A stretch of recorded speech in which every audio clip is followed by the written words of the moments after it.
10 Legacy. This is pretty much Ubisoft's attempt at making a new Might and Magic game, as in a real Might and Magic game instead of a Heroes of or the action game Dark Messiah of Might and Magic. To be very honest, I've only played one of the old Might and Magic games and I can't even remember the number on it, and that was at a friend's place. I have played all of the Heroes of Might and Magic games and I've enjoyed those immensely.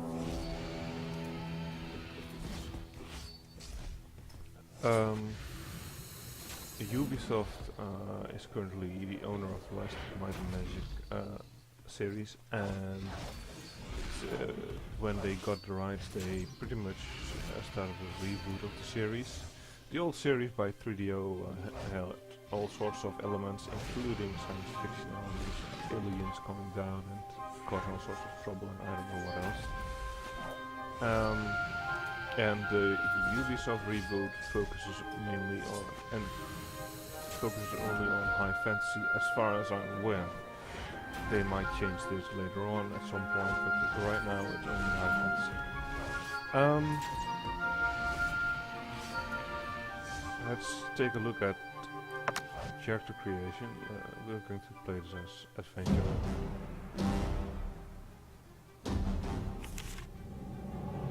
This here is the standard party that you start out with, that you just saw in this picture of the big dragon. It's a dwarven defender, just someone who has a pretty high defense. Human free mage, focus on light magic, prime magic. An elf, archer, and an orc barbarian of the circle.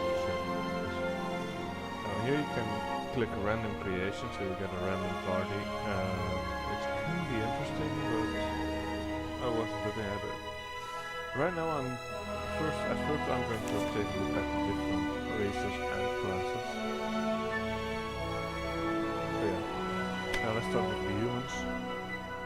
Humans are the youngest race of Ashen, and are the children of Ilaf, the dragon god of air. Although many of them now worship Elrath, the dragon of light. Short-lived, but curious and restless, humans are one of the most dynamic people of Ashen. The racial abilities are children of Ilaf. Humans have natural 10 air damage resistance and the quick learner. Humans start with 4 free skill points. They have a total of 3 classes. Each race has 3 classes, but in this game there's mercenaries. They hail from the free cities. They are warriors and explorers that follow Ilaf, the dragon of air, wandering the world in search of riches and causes worth fighting for. They can eventually become wind swords, and they can do the abilities Perfect Strike and Wind Sword Dash when they get that to that level, to that class. I mean,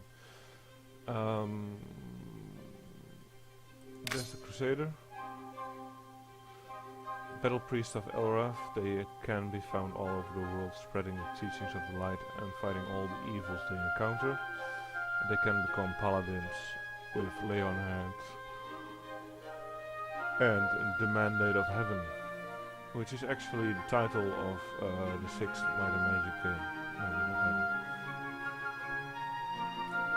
Then there's the Free Mage. Free mages are wizards who left the 7 cities after their studies to settle in the free cities. They often wander the world looking for interesting things and lost knowledge. Can become an archmage with the ability to stop time.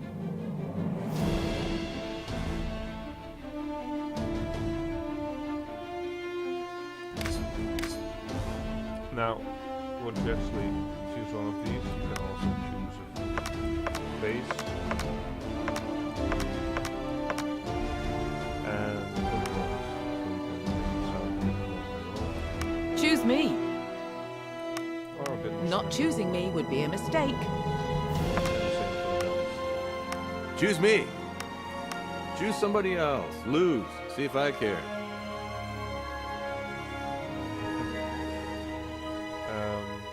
Yeah.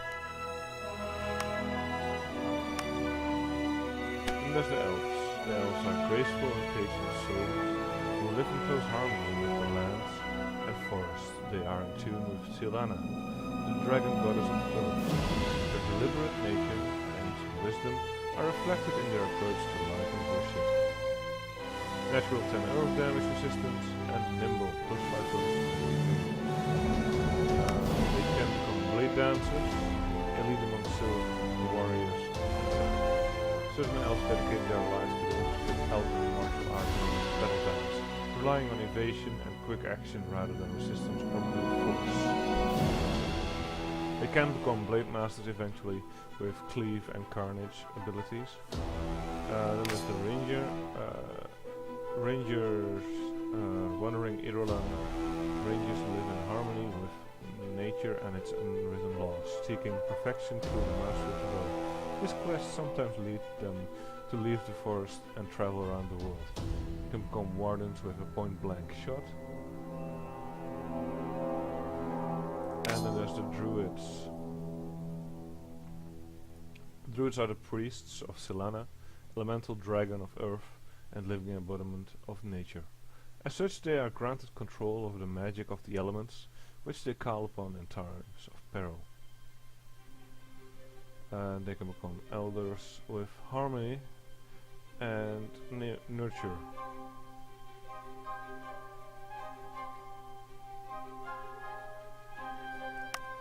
And again, the elves have these portraits. Not choosing me would be a mistake. There's something here. Climbing a mountain at night. Whose great idea was this? Not choosing me would be a big mistake. Are you sure you want to go in there? Are you sure you want to go in there? Can we vote on it? Choose me! Watch your step. Falling into a crevice in the middle of the night is not a good idea. Choose me. I feel so tired. So that's the elven voices. More fierce warriors, industrious blacksmith, and master of woodwork. The dwarves are the children of Arca, the dragon god of fire. The dwarves are short and stocky. They rarely stand much over 4 feet tall. Adult male dwarves always live in full appearance. They have 10 fire damage due to the nature of being children of Arca, and they have 1 extra health per point of vitality, which is nice actually. They can become defenders, like I said before. Hailing from the Grimsteel clan, defenders are able to withstand the attacks of their enemies with rock-like durability. Armed with huge shields, reminiscent of fortress walls, they provide a formidable obstacle to any opponent. And they will become shield guards with shield wall ability eventually. The scouts are from clan Winterwind, and they are the most outgoing of all their kind. They are the ones most likely to be found on the surface or dealing at the outsiders. They are expert travelers and have deep knowledge of the wilds. They can become pathfinders with long range. The range of the pathfinder's crossbow attacks is increased by 2, which is very nice actually. And the snaring shot performs a ranged attack, immobilizing target of his first strike until the end of the next turn. Then there's the Rune Priests.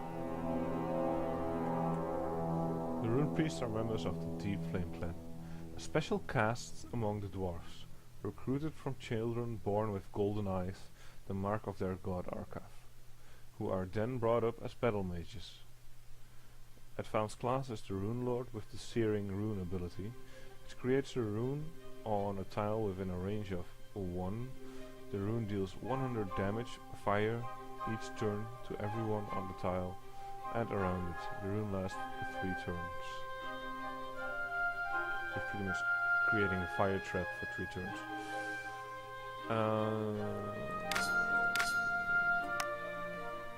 You have this dwarven face, this dwarven face, this and this. Choose me! Not choosing me would be a mistake. Oh, don't we have better things to do? Not choosing me would be a mistake. Climbing a mountain at night.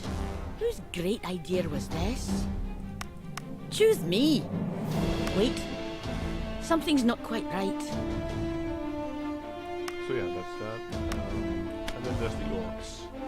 Tribes of nomadic barbarians. Orcs are scattered but proud survivors of a long history of persecution. They were created in the 7 cities during the War of Bloodhound, when the Crimson Wizards injected demon blood into human slaves and criminals. They are fierce. Critical damage dealt by orcs is increased by 20%, and they are indomitable. Orcs have a 20% chance to avoid negative conditions. Less chance to get poisons from the etc. Let's look at the classes. They have shamans. Orc shamans are a strange breed. They act as mediums between the material world and the spirit world, which they refer to as the dream world. To enter this realm, they undergo deep trance rituals, the nature of which is specific to each shaman. From their journeys into the dream world, the shamans bring insights that help them from magical powers from their own demon world. And they can eventually become the cause of blood magic, which allows you to actually gain MP back.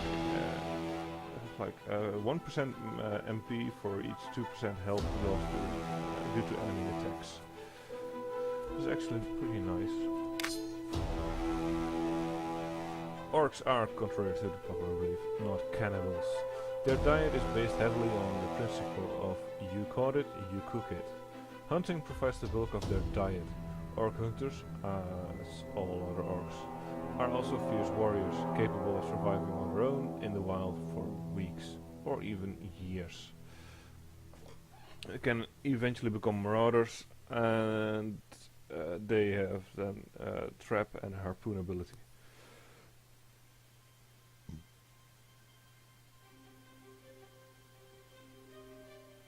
And they can actually learn how to use a spear as a ranged weapon, which is actually quite nice.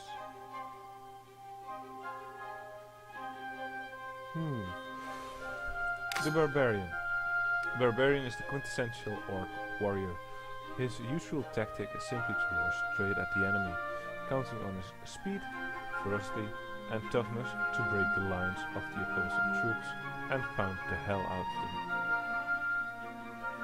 They can become warmongers with the blood rage ability.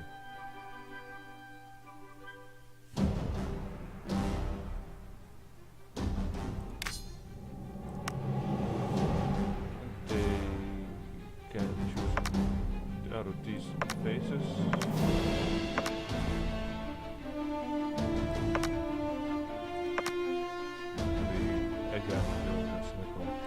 You choose me. Looks powerful. Looks powerful. Choose me.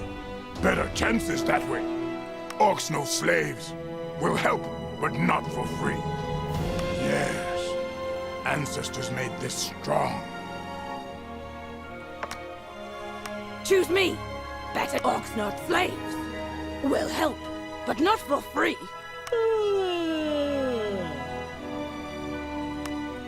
You! Choose me! Hunter would put trap here. Be careful. Careful. Don't want to fall from up here. So yeah, that's the choices you have. I'm going to continue this to show you the skills. Each class has different skills to choose from. And in the case of the Hunter, you get these two standard, and you get two more to choose.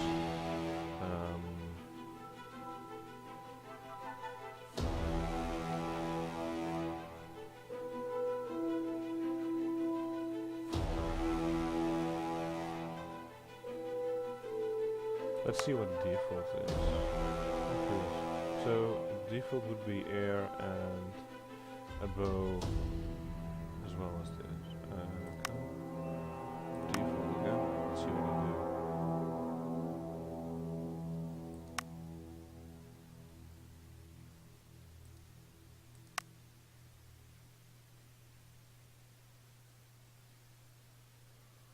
So they're actually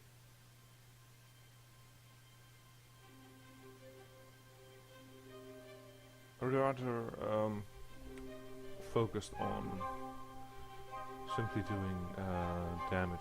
They're really damage dealers, these guys. Especially focusing on melee, it seems. Especially for hunters. But yeah, this is how the system pretty much works. That said, I was still debating if I wanted to go with custom made party or with the standard party, and I actually would like to use the standard party. So let's take a look at what they have. This is Leif, Dwarf Defender. He has a focus in heavy armor, warfare, shield and axe. This is Rongo. Rongo has a focus on maces, two-handed, bow, and again warfare. Adeline is an elf ranger, focusing on dagger, bow, medium armor, earth magic, and then here we have Gaia, a human phoenix,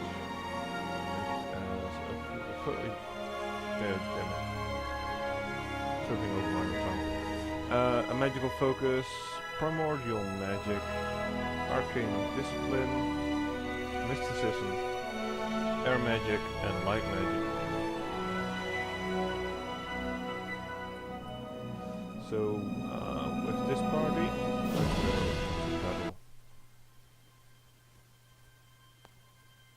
What is the meaning of a dream? Only Asher knows. Are they omens warning us of future tragedies? Distant memories dying in the deafening silence of the void? Or are they sometimes both? The death wish of some ancestor bargaining with the dragons that his legacy be carried on.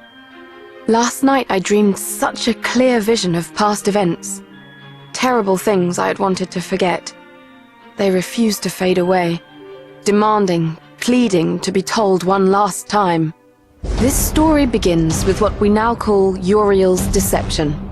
During the fabled Elder Wars, wars that once pitched the children of the light against the children of darkness. Uriel, the great archangel, had vowed to avenge his family, slaughtered by the greatest warrior and tactician of the Faceless, Erebos, the master of assassins. For centuries, Uriel, consumed by hatred, planned his revenge. Shortly before the second eclipse, Uriel and his inquisitors provided proof that the Faceless were plotting to rekindle the fires of the ancient wars. Emperor Liam Falcon, an ambitious man, easily enthralled by the Archangel's righteous determination, declared a holy war against the children of darkness. And Uriel's own brother, the Archangel Michael, esteemed and feared general of the ancient angel host, was brought back from the dead to lead the onslaught. But Uriel's plan had one fatal flaw. He underestimated the courage and resourcefulness of the humans he had set out to use in his machinations. There were some who saw through his lies, seeing Uriel's proof as clever fabrications. The murders and sabotages of which the Faceless had been accused were his own doing. Angels cannot lie, or so the saying goes. But there's nothing written saying that they have to tell the truth. Uriel escaped the justice of the courts, but not the judgment of the dragons. Uriel, Michael, and the Emperor Liam perished in the bloody fires of the Second Eclipse.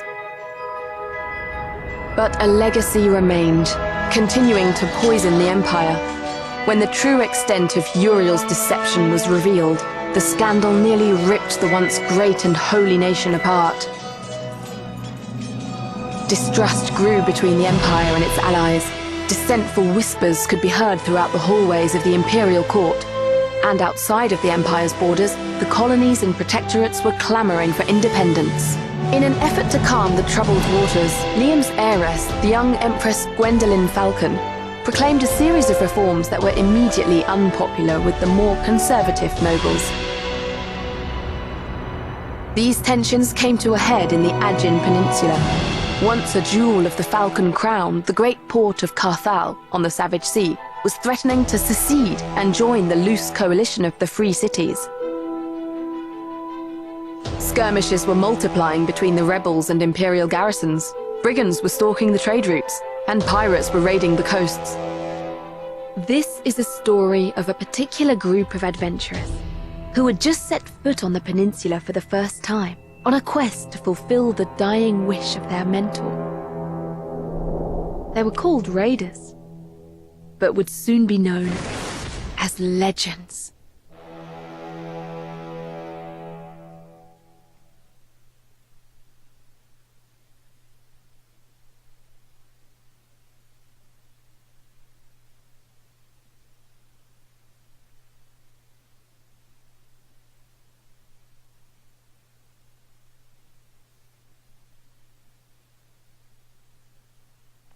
Do not let the name Raiders fool you. They were not mere brigands or adventurers only interested in glory and gold. They believed in a higher calling, an ideal of honor and courage. These values were the legacy of their mentor, Owen, a raider himself, and a veteran of the Battle of Hammer Fall. In a way, it was also their mentor who had led them to the Aegean Peninsula. He had been a son of Carthal, and before his tragic death, he had asked his students to bring back his ashes to the city of his birth, to be buried next to his ancestors. To honor their master's wish, they boarded the first ship willing to take them to the west. As they disembarked in the small, peaceful harbor of Sorpigal by the sea, they could not suspect how far this journey was going to take them. Alright, so that's a whole lot of backstory there. And most of the backstory is actually the storyline of Heroes of Might and Magic 6.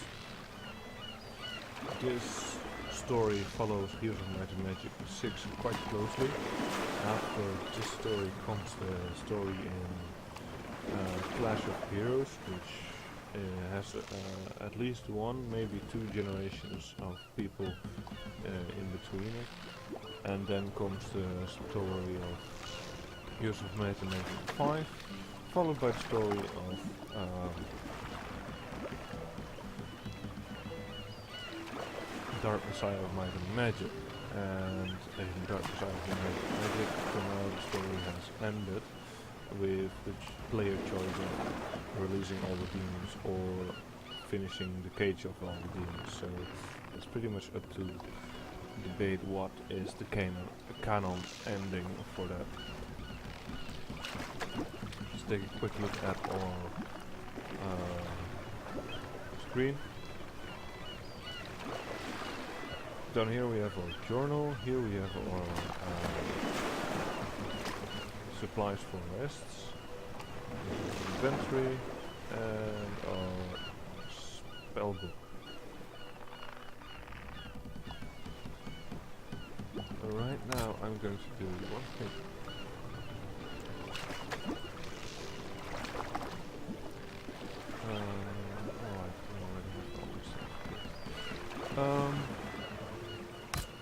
We all start out with basic weapons. The weapons you can later on. Start out with 200 gold for our party, And yeah, that's about it. Let's have a chat with Sir Christian. Oh, did I actually? Let me check.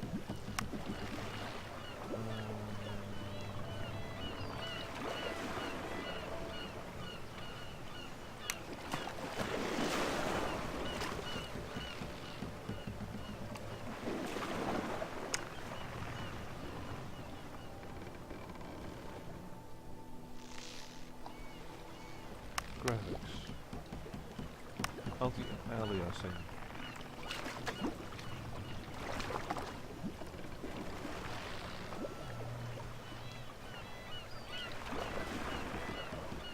High dynamic range.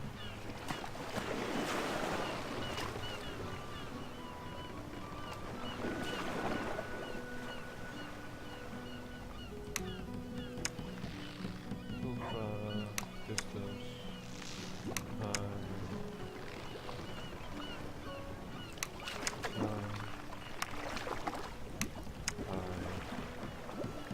Also high.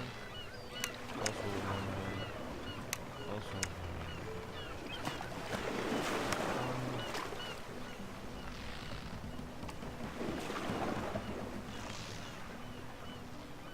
I should have done this beforehand.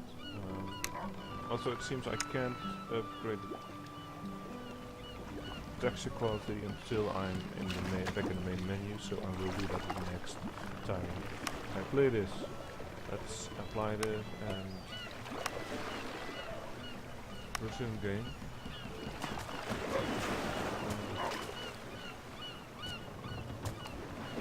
I'm really seeing the bad textures. This is what happens when you go into this unprepared.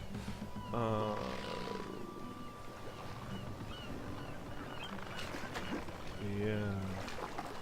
Alright, we're almost at the 30-minute mark, so we might as well put it here so I can actually change those settings.